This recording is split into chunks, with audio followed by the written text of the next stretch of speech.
বিসমিল্লাহ ডেকোরেটর মোহাম্মদ আউয়াল বাবুর্চি 2026 সাল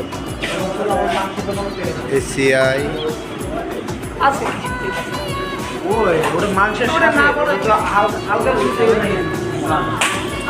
এসিআই খাবার পাকাইতেছি দীর্ঘ 5 বছর ধরে এসিআই একটা শাখা বিসমিল্লাহ ডেকোরেটর থেকে আসছি।